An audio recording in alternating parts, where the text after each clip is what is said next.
Hi friends, ಎಲ್ಲರೂ ಹೇಗಿದ್ದೀರಾ? ಚೆನ್ನಾಗಿದ್ದೀರಾ ಅಂತ ಅಂದ್ಕೊಂಡಿದ್ದೀನಿ. ನಾನು ಕೂಡ ಚೆನ್ನಾಗಿದ್ದೀನಿ. ನಾನಿವತ್ತು ಮಾಡ್ತಾ ಇರೋ ರೆಸಿಪಿ ಸಬ್ಬಕ್ಕಿ ಸೊಪ್ಪಿನ ಉಪ್ಸಾರು ಮಾಡ್ತಾಯಿದ್ದೀನಿ.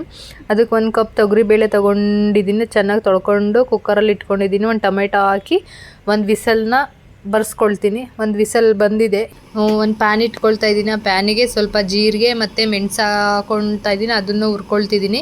ಆಮೇಲೆ ಒಂದು 10-15 ಮೆಣಸಿನ್ಕಾಯಿ ತೊಗೊಂಡಿದ್ದೀನಿ. ನಾನು ಇಲ್ಲಿ ಒಣಗಿರೋ ಮೆಣಸಿನ್ಕಾಯಿ ತೊಗೊಂಡಿದ್ದೀನಿ. ಅದನ್ನು ಹುರ್ಕೊಂಡು ಮತ್ತು ಬೆಳ್ಳುಳ್ಳಿ ಮತ್ತು ಈರುಳ್ಳಿ ಹಾಕ್ಕೊಂಡು ಅದನ್ನು ಫ್ರೈ ಮಾಡ್ಕೊಳ್ತಿದ್ದೀನಿ. ಅದನ್ನು ಸ್ವಲ್ಪ ಹಸಿ ವಾಸನೆ ಹೋಗೋ ತನಕ ಫ್ರೈ ಆದಮೇಲೆ ಹುಣಸೆಹಣ್ಣು ಹಾಕ್ಕೊಂಡಿದ್ದೀನಿ. ಆಮೇಲೆ ಕೊತ್ತಂಬರಿ ಸೊಪ್ಪು ಹಾಕ್ಕೊಂಡಿದ್ದೀನಿ.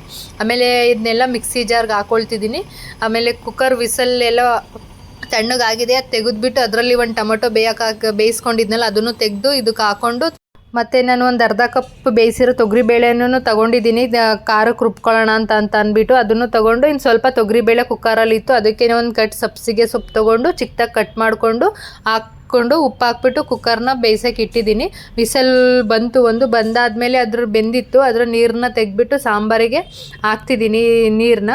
ಅದು ನಮಗೆ ಎಷ್ಟು ತೆಳ್ಳಗೆ ಬೇಕೋ ಗಟ್ಟಿಗೆ ಬೇಕೋ ಎಷ್ಟು ಬೇಕಷ್ಟು ನೀರು ಹಾಕ್ಕೊಂಡು ಚೆನ್ನಾಗಿ ಮಿಕ್ಸ್ ಮಾಡಿಬಿಟ್ಟು ಉಪ್ಪು ಹಾಕ್ಬಿಟ್ಟು ಕುದಿಯೋಕೆ ಇಟ್ಟಿದ್ದೀನಿ. ಅದು ಸ್ವಲ್ಪ ಟೈಮ್ ಆಗುತ್ತೆ ಕುದಿಯೋಕ್ಕೆ. ಅದು ಕುದ್ರೆ ಬೇಕಿದ್ರೆ ಒಂದು ಒಗ್ಗರಣೆ ಹಾಕ್ಕೊಳ್ಳಿ, ಸಾಂಬಾರು ರೆಡಿ ಆಗುತ್ತೆ. ನೋಡಿ ಕುದೀತಾ ಇದೆ, ಆಗಿದೆ ನಂದು ಸಾಂಬಾರು. ಮತ್ತು 2 ಈರುಳ್ಳಿ ತೊಗೊಂಡಿದ್ದೀನಿ. ಮತ್ತು ಅದೇ ಪ್ಯಾನ್ ಇಟ್ಕೊಂಡಿದ್ದೀನಿ. ಆ ಪ್ಯಾನಿಗೆ ಸ್ವಲ್ಪ ಸಾಸಿವೆ ಹಾಕ್ಕೊಂಡಿದ್ದೀನಿ. ಸಾಸಿವೆ ಹಾಕ್ಕೊಂಬಿಟ್ಟು ಒಂದೆರಡು ಒಣಮೆಣ್ಸಿನ್ಕಾಯಿ ಹಾಕ್ಕೊಂಡಿದ್ದೀನಿ.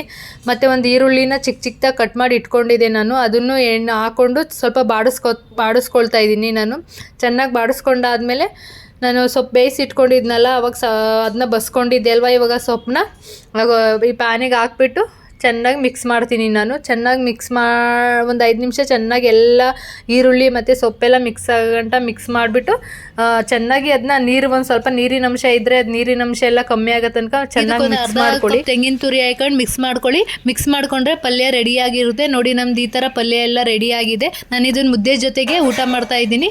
ಈ ವಿಡಿಯೋ ಇಷ್ಟ ಆಗಿದ್ದಲ್ಲಿ ಲೈಕ್, ಶೇರ್ ಆ್ಯಂಡ್ ಕಮೆಂಟ್ ಮಾಡೋದನ್ನ ಮರಿಬೇಡಿ. ಸಬ್ಸ್ಕ್ರೈಬ್ ಮಾಡ್ಕೊಳ್ಳಿ.